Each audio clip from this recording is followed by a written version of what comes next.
Hey, what's going on, everybody? In this video, I'm going to be covering one of the more unique looking helmets that you can get in Shadow of the Erdtree. As you can see, I'm wearing it now, and it's got a pretty crazy look to it, but it's also got some pretty interesting characteristics to it as well, both positive and negative.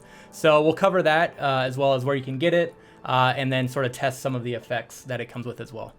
But first, just kind of soaking in the mask itself, because it is pretty cool, or helmet, if whatever you want to call it. But I was kind of playing around with it. It does actually kind of match the Radon set pretty well. I don't have that on currently. I've got his legs on, but like you put on his chest, kind of goes pretty well with the Radon set. There's probably other armor sets you could match with this, but pretty crazy looking helmet. So if we just kind of do a 360 turn around here, this is what it looks like.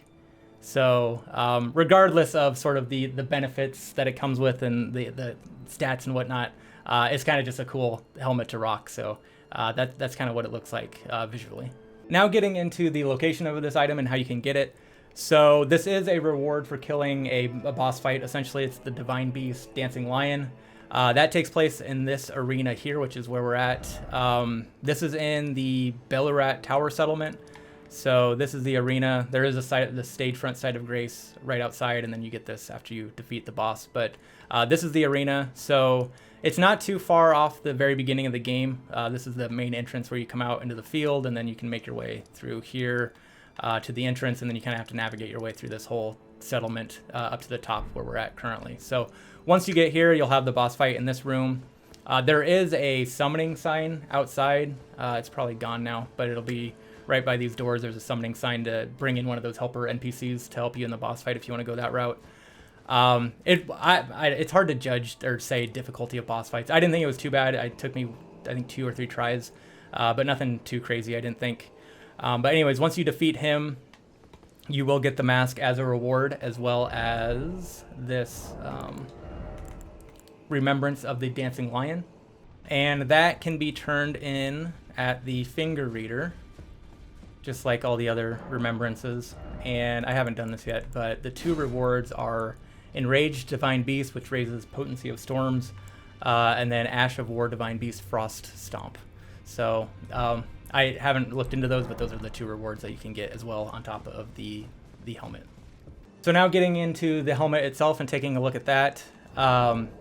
If we go and open this up here, you can see it does have pretty good damage negation compared to sort of the base game Elden Ring helmets. If you look at some of these other ones, like Radon's helmet, it does have better defense than Radon's helmet, as an example. Not only that, though, it does come with some interesting characteristics. So if you look at my strength and dexterity, it increases both of those by 4. So my base is at 40, but if I put on the helmet, those both increase to 44.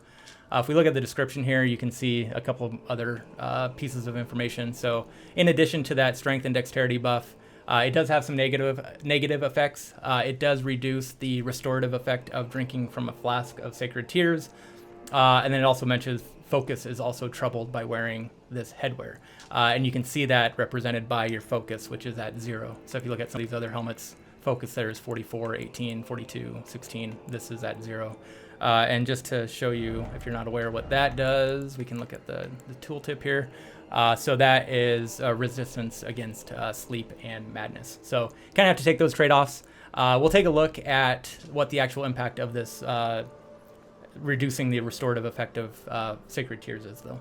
All right, so I found a volunteer to get my health down a little bit. So if we take a look at our health, we are at 522 hit points. We'll use a Crimson Tears flask, and that got us back to 1216. And now with the helmet off, if we take a look at our health, we're at 817. We use a flask, and that gets us to 1597. So with the helmet on, the flask restored 694 HP, whereas with the helmet off, the flask restored 780 HP. So that is about an 11% decrease in effectiveness of the healing flask. Unfortunately, I can't do the same test with FP because it's too low on this character. I even tried to put on some talismans, and that got me up to 107. Even with the mask on, going from 0, drinking an FP flask, it filled it up all the way. So I'm going to go ahead and assume it's around 11% as well. That might be dangerous to do, but kind of assuming that both FP and HP has an 11% decrease with the mask on.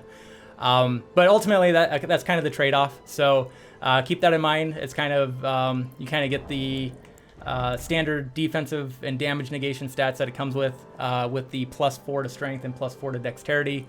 However, you get 0 focus resistance and then also the detriment to flask effectiveness. So anyways, ultimately, I just think it's a cool mask.